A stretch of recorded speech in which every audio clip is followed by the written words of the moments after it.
वैध तिकीट असूनही कुटुंबाला 1.5 तास अडवले. एमएसआरटीसी अधिकाऱ्याच्या मुजोरीविरोधात भाजप नगरसेविका माधुरी मेटांगे आक्रमक.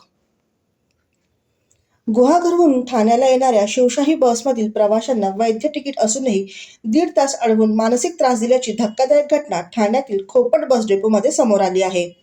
या प्रकरणाची गंभीर दखल घेत भाजपाच्या ठाणे मनपा नगरसेविका माधुरी मेटांगे यांनी थेट एमएसआरटीसी ठाणे विभागाच्या कार्यालयात धडक देत तक्रारपत्र दिले. गुहागर ते ठाणे मार्गावरील शिवशाही बस खोपट एसटी डेपो येथे पोहोचताच तिकीट तपासणी अधिकारी महेश ज्योतिराम भोसले यांनी साळवी कुटुंबाला अडवले. यामध्ये ज्येष्ठ नागरिक मनोहर साळवी, नयन साळवी, त्यांचा मुलगा वैभव साळवी, वैदेही साळवी आणि अवघ्या 6 वर्षांच्या दुर्वाचा समावेश होता. प्रवाशांकडे कायदेशीर तिकीट, मोबाईलवर आलेला अधिकृत मेसेज, ऑनलाईन बुकिंगची पावती आणि कंडक्टरकडील यादीत नावाची नोंद असतानाही अधिकाऱ्याने ईमेल प्राप्त झाला नाही असे कारण देत त्यांना सोडण्यास नकार दिला. इतर प्रवासी आणि कंडक्टरने समजावून सांगूनही अधिकारी ऐकण्याच्या मनस्थितीत नव्हते. पीडित ज्येष्ठ नागरिक मनोहर साळवी यांना याबाबत विचारणा केली असता ते म्हणाले, गुहागरवरनं ठाणे CBS पर्यंत शिवशाही बसने प्रवास केला.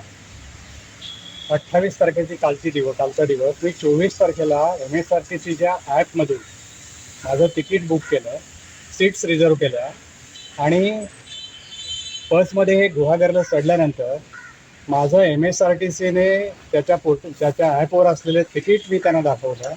माझ्याकडे आलेला जो मेसेज होता, टेक्स्ट मेसेज, तो मी त्यांना दाखवला. माझं डेबिट झाल्याचं अमाऊंट जी होती ती मी त्याला बँकेचा डेबिट मेसेज दाखवला आणि त्याच्यात त्यांनी स्पष्टपणे माझ्या बँकेने लिहिलं होतं की क्रेडिटेड MSRTC. अधिक मी माझं original ID card, pan card आणि आधार कार्ड त्यांना दाखवलं कंडक्टरला. कंडक्टरने याची खात्रीजमा करून आम्हाला 5ही जणांना आम्हाला बसण्याची अनुमती दिली आणि आम्ही प्रवास केला. प्रवास करून जेव्हा सुमारे 8 ते 9 तासानंतर आम्ही साधारण 10:05 आम्ही ठाणे CBS इथे उतरल्यानंतर जेव्हा आम्ही त्या दरवाजातून खाली उतरल्या आम्ही सामान तिथे ठेवलं आणि त्या सामानासहित हे जे कोणी महेश भोसले जे सिव्हिलमध्ये होते त्यांच्याकडे युनिफॉर्म नव्हता. त्यांनी आम्हाला सांगितलं की इथून तुम्ही हलायचं नाही, मला पहिलं तिकीट दाखवा. त्यांना मी MSRTCचं त्या जे ॲप आहे ज्याच्यावरनं बुकिंग केलं होतं ते ॲपमधलं तिकीट मी उघडून त्यांना दाखवलं. ते टेक्स्ट मेसेजेस मी त्यांना दाखवले आणि त्याच्यानंतर माझं ओरिजिनल ID कार्ड दाखवलं. त्याच्याने त्यांचं समाधान झालं नाही. ते असं म्हणतात की MSRTC हे MSRTCचं नसून ते थर्ड पार्टी ॲप आहे, त्यामुळे आम्ही त्याला व्हॅलिड मानत नाही. तुम्ही पेपर तिकीट का नाही आणलं? मी त्यांना असं म्हटलं की गुहागरला गेले 3 दिवस आउटेज होतं इलेक्ट्रिसिटीचं, कुठेही दुकानं चालू नव्हती आणि मी रिमोटला असल्यामुळे मी प्रिंट काढू शकलो नाही. आणि जर सरकार म्हणते की डिजिटलायझेशन करा, तर तुम्ही डिजिटलायझेशन मान्य न करता तुम्ही पेपरवरच परत का येत आहे? असं करून तेही त्यांनी ऐकलं नाही माझं पूर्णपणे. मला माझ्या कुटुंबाला म्हणजे जे आम्ही पेशंट आहोत दोघेही, माझी एक लहान नात आहे ती रडत होती. असं करून साधारण 10:50 ते 10 म्हणजे 11 वाजेपर्यंत आम्हाला त्यांनी डिटेन करून ठेवलं रस्त्यावर.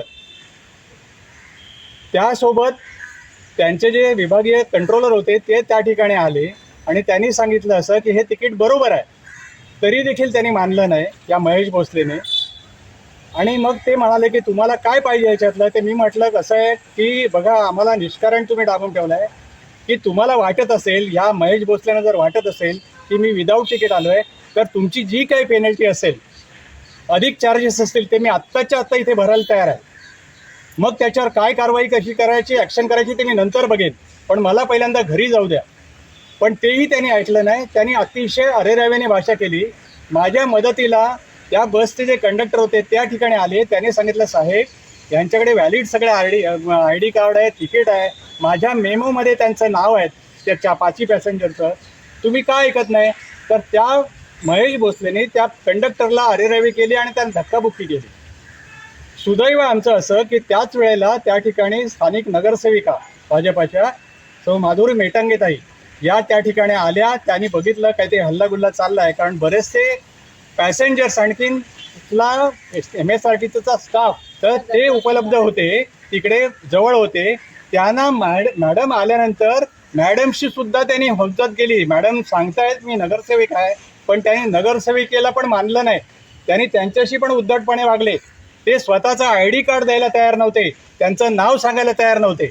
एवढं करून मॅडममुळे आम्ही घरी उशिरा का होईना पण मनस्ताप सहन करून आम्ही घरी पोहोचलो. या घटनेची माहिती मिळताच नगरसेविका माधुरी मेटांगे यांनी तत्काळ MSRTC ठाणे विभागाच्या विभाग नियंत्रकाची भेट घेण्याचा प्रयत्न केला. मात्र नियंत्रक जागेवर हजर नसल्याने त्यांनी उपस्थित असलेल्या दुसऱ्या अधिकाऱ्याकडे लेखी तक्रारपत्र सुपूर्द केले. पत्रात त्यांनी म्हटले आहे, ज्येष्ठ नागरिक आणि लहान मुलीला 1.5 तास अडवून ठेवणे हा अमानुष प्रकार आहे. अशा घटनांमुळे सामान्य प्रवाशांचा ST महामंडळावरील विश्वास उडेल. संबंधित अधिकाऱ्यावर तात्काळ प्रशासकीय आणि शिस्तभंगाची कारवाई करावी. MSRTCच्या प्रतिमेला धक्का पोहोचवणाऱ्या या प्रकाराची सखोल चौकशी करून दोषींवर कारवाई करण्याची मागणी जोर धरू लागली आहे. तसेच भविष्यात कोणत्याही प्रवाशाला असा मनस्ताप सहन करावा लागू नये यासाठी अधिकाऱ्यांना स्पष्ट मार्गदर्शक सूचना देण्याची मागणीही नगरसेविका माधुरी मेटांगे यांनी केली आहे. एकीकडे माननीय पंतप्रधान मोदीजी, राज्याचे मुख्यमंत्री देवेंद्रजी फडणवीस साहेब आणि उपमुख्यमंत्री शिंदे साहेब हे सतत कार्यरत असतात की नागरिकांना सुविधा कशा पुरवल्या जाईल. परिवहन मंत्री आपले जे आहेत प्रताप सरनाईकजी हे सुद्धा सतत सांगत असतात की प्रवाशांशी चांगलं वागा, प्रेमाने बोला. कारण आपली जी परिवहन मंडळ आहे ते आपण सर्वजण जाणतो आहे की परिवहन मंडळ किती डबघाईला आलेलं आहे. जर ते तोट्यात चालत आहे तर हे जे अधिकारी ज्यांना दिलेलं आहे, ज्यांना खुर्ची मिळालेली आहे किंवा ज्यांना नेमलं आहे, यातले काही अधिकारी असं मी म्हणते, पण त्या काही अधिकाऱ्यांना असा समज द्यायला पाहिजे की तुम्ही नागरिकांशी, प्रवाशांशी कसं वागावं हे यांनी पहिले त्यांना समजावायला पाहिजे. कारण असं आहे की प्रवाशांची अडवणूक करण्यापेक्षा ते कसे सुटतील हे बघायला पाहिजे. मी काल जेव्हा तिथे पोहोचले मी बघितलं की 101 प्रवाशांचा मॉप होता आणि 101 प्रवासी त्यांच्याकडून बोलत होते. त्यांची वैध तिकीट होती. आता मी तुम्हाला दाखवते, ही 4ही नावं त्यांची लिगल अधिकृत यादीमध्ये कंडक्टरच्या आलेली होती. जर रेल्वेमध्ये एखादं साधं की आपलं म्हणजे पैसे जरी कटले असेल डेबिटनी, तिकीट नाही आलं तरी ती वैध ठरल्या जाते.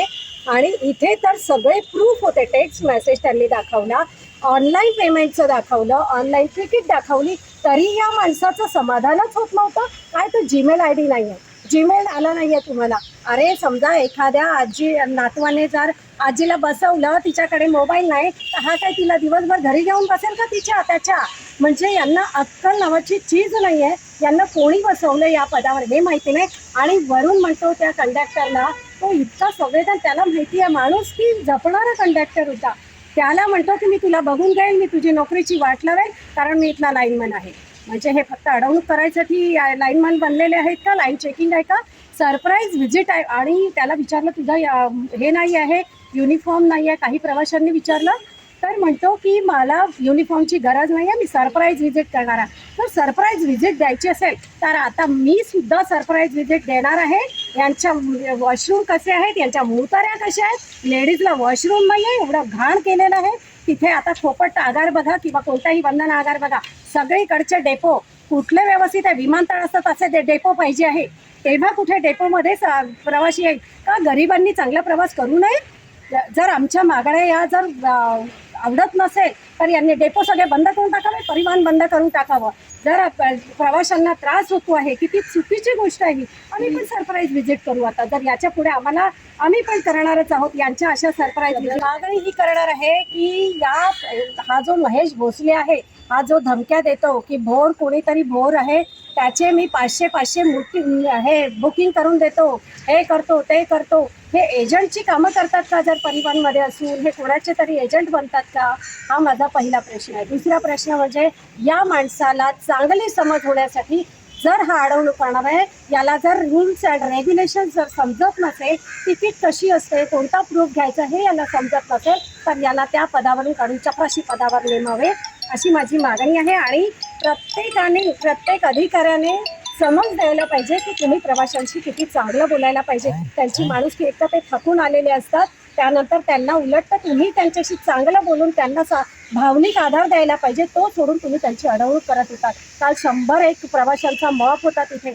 वैध तिकीट असूनही होणाऱ्या अशा त्रासामुळे प्रवाशांमध्ये तीव्र संताप व्यक्त होत आहे. ब्युरो रिपोर्ट, जनादेश.